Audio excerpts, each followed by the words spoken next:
So introduce yourself, what you do, who you help, how you help them, all of those good things. Hey, I'm Jenny Watz. I am a business book catalyst. I work with six-figure entrepreneurs and help them turn their words into wealth by writing authority building books that attract clients to them. Uh, I, yeah, I've been doing this for, I don't know, 5 years, but my entire career has been based in communications and words. So I'm a wordsmith, and this is just what I love doing. So I'm curious how you got into doing this, helping entrepreneurs write authority building books. How do I help them? No, it's not how, it's like how did you get into it? Like, Oh, did you start like saying growing up as a kid, I want to do this? Did you kind of have mm. a career before this and kind of segued into doing this whole thing? Yeah, okay. So, uh, my entrepreneurial journey, I guess I'm an accidental entrepreneur, if that's what you call it. I never had aspirations to work for myself. None of my family members are entrepreneurs. Like, it's just, like, not something that I was used to being around, like, growing up. I didn't have any entrepreneur, I guess, mentors or role models or anything. And my career, I always made, career moves where I would, have to step up and I was in a position for 7 years, with a PR firm, and I was really happy with my job. And, then they had some layoffs, and I was one of the people who drew a short straw, and, it really impacted me, and I was actually really surprised at how much it impacted me, and I discovered like how much of my self-worth I was placing on my job. And I felt like, when we introduce ourselves, we, people say, "Oh, what do you do?" And we don't answer with what we do. We answer with we are statements. What do you do? I am an accountant. I am a writer. I am this. And so all of a sudden I have no job. I am nothing. People say, "What do you do?" I don't do anything, right? I'm nothing. And that really, like, dug deep into my core, and I was like, "Oh, okay." And I looked for a job for a long time, and I just couldn't find one. I was overqualified, or I didn't have the right qualifications, or, whatever. Um, uh, and then a former colleague reached out to me and offered me a freelance, um, kind of opportunity managing, print publication. And being a managing editor. And I thought, well, that's really interesting. And it's always something that I've loved doing. And so, yeah, I'll have at it. So I started doing that. And I really loved it. And, I still was looking for a full time job. Sorry, this is the longest answer ever. Um, started looking for a No, full time it's job good. still. No, It's it's like, good. It's totally good because I think people need to see, especially that not everybody grew up with this entrepreneurial background. So that's why I'm interviewing people with so many different backgrounds yeah. and so many different perspectives. So some of the people have been like entrepreneurs their whole life, some came into it later, some grew up in entrepreneurial families, Hmm. some didn't know what that was. So Yeah. that's the point of these interviews is to Okay. show the variety. Yeah. Well, and I'm of the age where, like, my parents, they grew up, they worked for one company their entire career, they get the gold watch, they retire, kind of thing. My dad worked, I live in St. Louis. My dad worked for Anheuser-Busch his whole career, and he retired from a brewery. Um, so yeah, so I kept, I was doing this freelance managing editor position, and I was still looking for a job. And then I actually found another job. It was not what I wanted. It was less money than my previous job was that I had been laid off from, but it was more money than I was currently making. So I took it. And then 3 months later, I got laid off from there. I was like, well, FML, right? Um,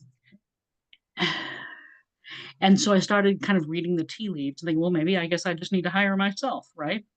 So that's when I officially kind of opened my doors. And Um, I decided that, I love editing, and I really wanted to make a go at that. So I actually went back to school and got a certificate in professional editing and learned a whole lot of stuff. And it was amazing to me because, I've always been kind of a word nerd and everything like that. But it was amazing to me how much I learned, how much I thought I knew that I really didn't, and things that I thought were correct that weren't. So, like, I had to unlearn some stuff. And so it was really great, really valuable. And then I started, I joined a couple of editorial, like, online associations and things, getting into the networking aspect of things, and started working with independent authors, editing their manuscripts or book manuscripts. And then I ventured into ghostwriting because I'm also a writer. And my first client, I actually got on LinkedIn, and he was amazing to work with. I'm actually still working with him on projects. Um, but I realized that between editing people's books and ghostwriting books for people, there was a common theme, and that was that people did not know what they were trying to say to their audience. So I decided to marry those two things together and offer book coaching. So to make a long story stop, that is how I got into this. Well, that's a great story, and you know, it's interesting because not everybody thinks like, how did you get into doing that? So Yeah, yeah. it's it's a good story. You could probably write a book about it. Maybe I should do that. I guess I should, like, put that into, I don't know, make some posts about it, but I'm gonna need to condense it a little bit. It's like, I think it was Mark Twain who said, "Sorry, I wrote such a long letter. I didn't have time to write a short one." Meaning it's much easier to, go on and on and on about something rather than be concise. So So, have you invested in coaching for yourself, networking groups, masterminds, that type of thing? And how did those things pan out for you? I actually didn't start out investing in many things, unless they were like professional organizations. So, like the Editorial Freelancers Association, for example, the American Copy Editor Society, you know, things like that. So basically, I started out with online professional organizations where people could find me, um, and I could find job postings or, like, project postings that I could apply for. Um, and um, I did find my first coaching program that I bought was with someone, and it was more about like freelancing in general, like, basically how to freelance because I didn't know what the hell I was doing. Um, and so I bought that course, and I learned a lot. Um, Primarily because I was so new to this world. I mean, I didn't know anything. Um, and then after that, I invested a significant amount of money with that same person for another project that did not go as well as I had hoped. Um, and then I invested with a couple of other coaches after that.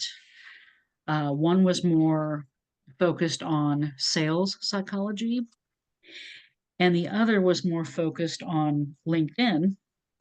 And I thought, well, that's great because LinkedIn is, probably where a lot of my audience is that I want to work with. But this coach's strategy was to do cold outreach on LinkedIn, and use like the LinkedIn Sales Navigator tools to, kind of target your audience and then send messages, kind of tailored to those people. Um, and, that just kind of feels weird to me. It's not something that I really enjoy doing. So that um, coaching experience didn't go as planned either.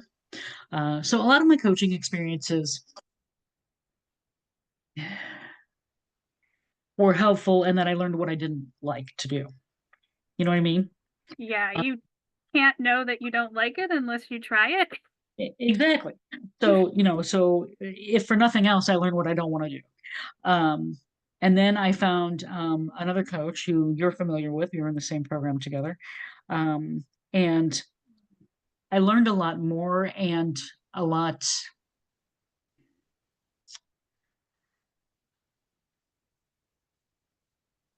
It this coaching experience is a little more, I don't know, open ended. It is maybe the right word. So it's not like you have to do cold outreach on LinkedIn or you have to do this. It's like, you can kind of pick and choose what you want to do, and ultimately it is up to you. That kind of fits with my philosophy in general anyway, because I'm always of the mindset there's more than one way to do something, you know. Um, and it doesn't matter how you get it done as long as it gets done, you know. So if there's different ways to approach something that achieves the same results, then so be it. Because not everyone works in the same way, and not everyone learns in the same way, and so that's what makes the world go round. So Yeah. Did you invest specifically um in networking groups where people were from different professions, where like you've had so I started doing some local networking, and there was a group um,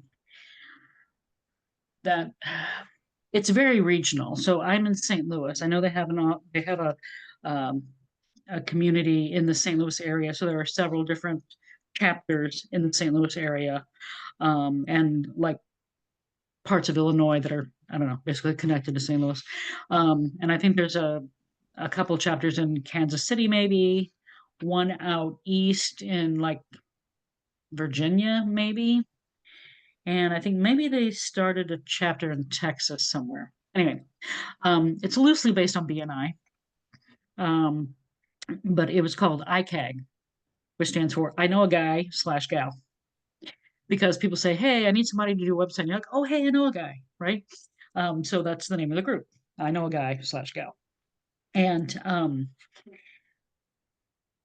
unlike BNI, they didn't have restrictions of, there's only like one photographer allowed in each chapter, or whatever, like as many photographers as you want to be there, as many realtors as you want to be there, whatever. Um, and I made a lot of great connections there. However, I found that the people in that room, and probably a lot of people that they know, that they, in their circles, aren't my audience. Um, because like I don't think many realtors are going to write um, a nonfiction book for their business, or I don't think a lot of plumbers are, you know. So yeah. it's like, okay. Um, so after that, I actually did check out a couple of BNI meetings. Um, did not like the format, did not like the structure, did not like the rigidity. I'm like, I'm an adult, and if I can't be here every week, I can't be here every week, right? You're not going to kick me out because I didn't make it to class one day, F that. Um, so, so I never joined BNI. Plus, I thought it was expensive. Um, and then, oh, I actually did a speed networking thing one time, which was freaky. Um, and again, I'm more of an introvert until I get to know somebody, and then, you know, whatever. But so I go to the speed networking thing, and it was intense. Like it was like set up like speed dating, I mean, I'm sure you know what speed networking is, but it's like, so you sit at this table and like, people like come up to you and you have like 5 minutes to talk to somebody, and then like you hand each other business cards and then you move on your way. And I'm like, what the hell just happened? Like it was really weird, and there was no connection involved. It was just, you're just meeting a bunch of random people for no reason. Um, you're like, who are you? Why do I care? I don't know. Um, so I actually then joined another networking group uh, called Little Black Book. Have you heard of them? No, I haven't. I haven't heard Okay. of every networking group. I've heard of quite a few, but not everything. Oh, come on. I thought you were the networking person who knew everything about networking and all the Nobody knows networking that. groups. Nobody knows everything about it, even the That's true. gurus. That's true.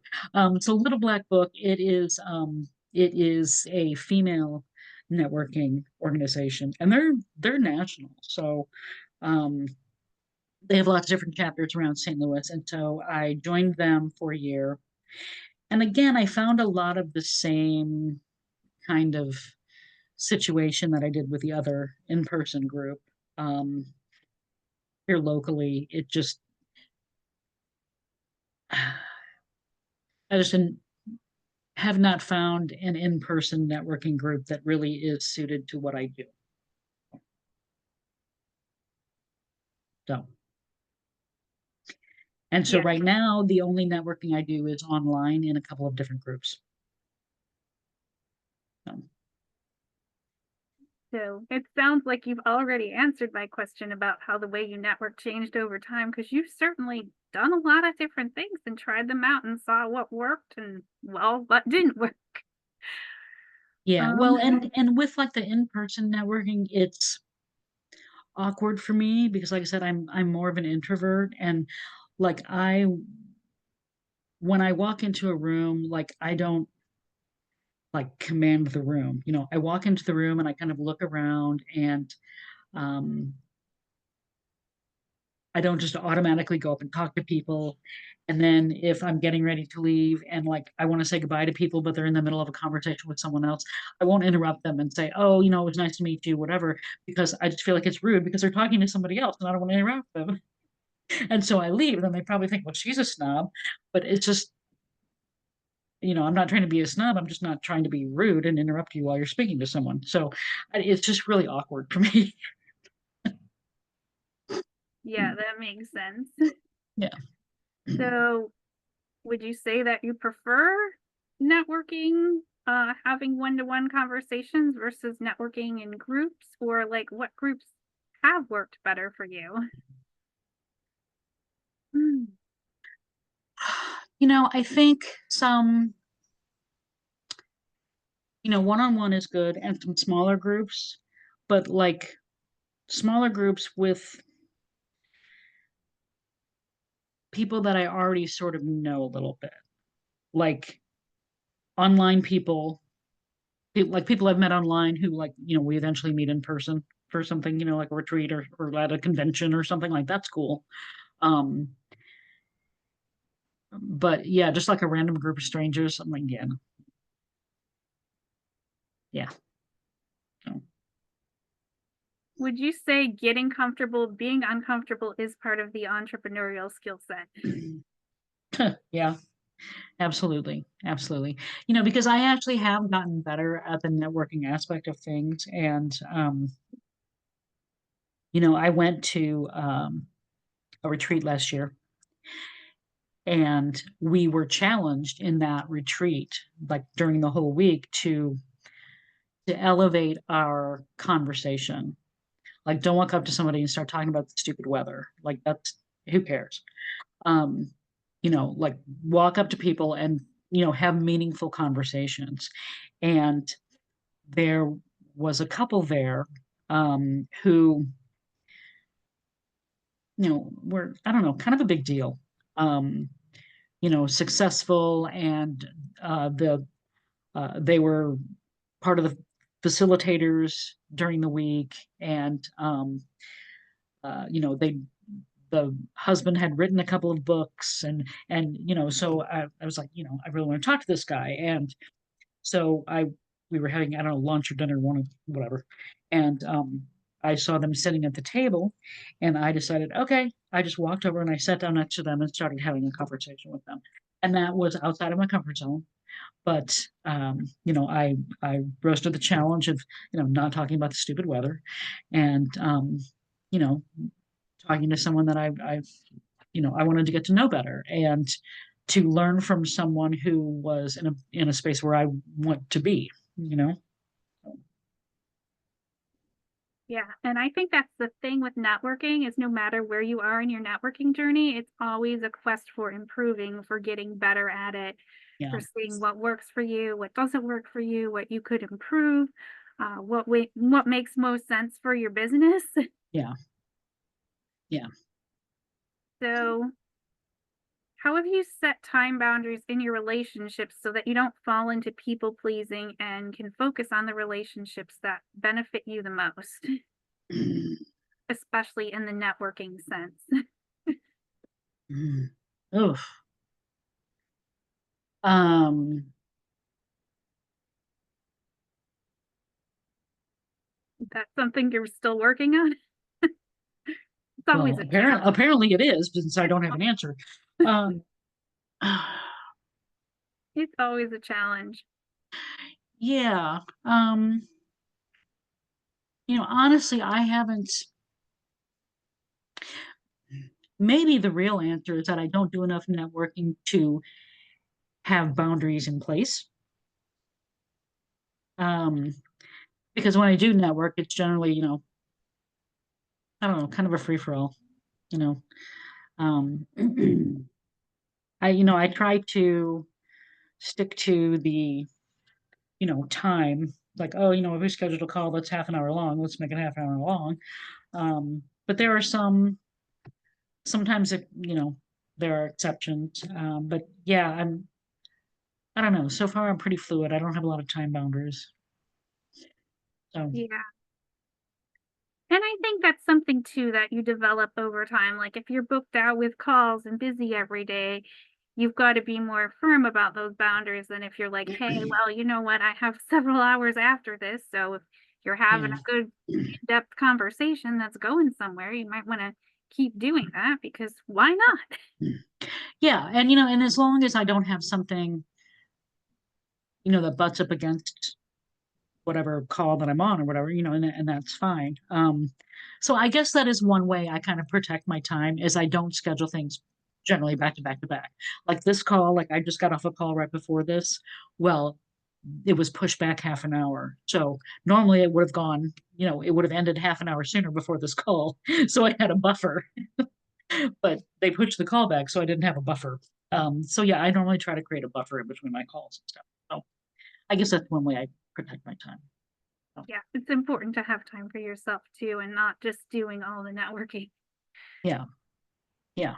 So, So, how do you feel about the direct messages on LinkedIn and on Facebook? Do you love them? Do you hate them? Do you kind of have a process for getting in them?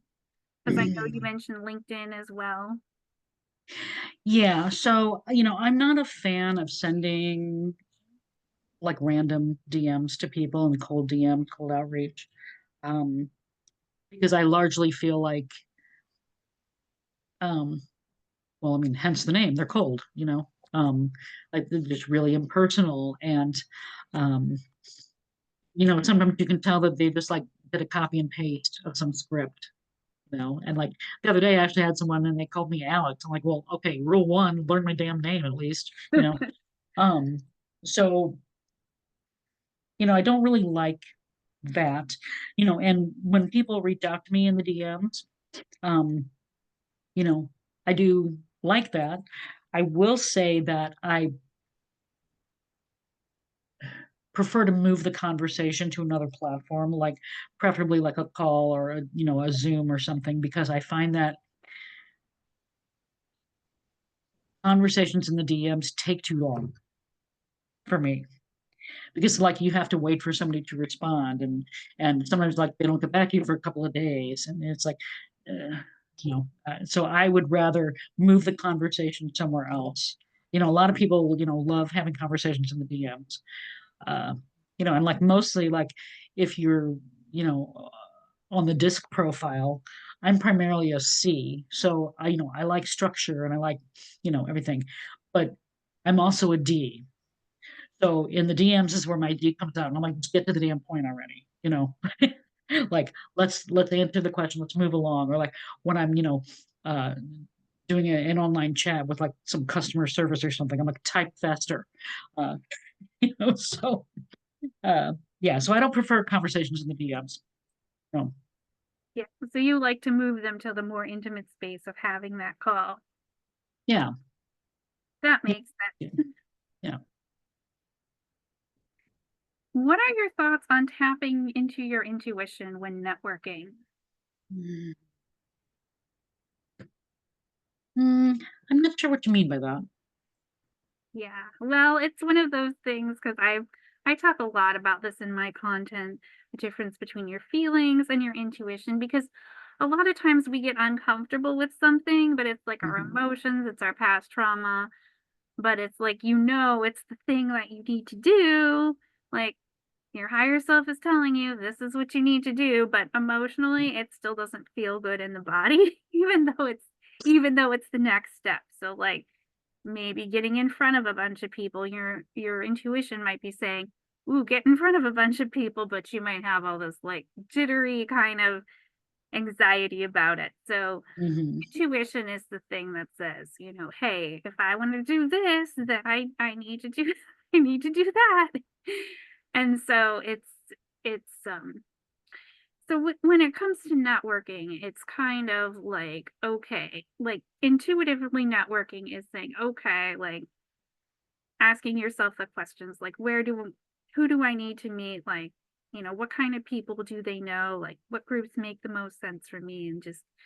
And then kind of when you go to those groups and you get into these networking groups or these more intimate groups or whatever, you kind of have a feel like what people do I actually need to get to know better because not everybody is going to Mhm. be in like that same where they not everybody can help you at the same amount. Like some people are going to be able to be more helpful than others just because of who they know, what they know, um, Mhm.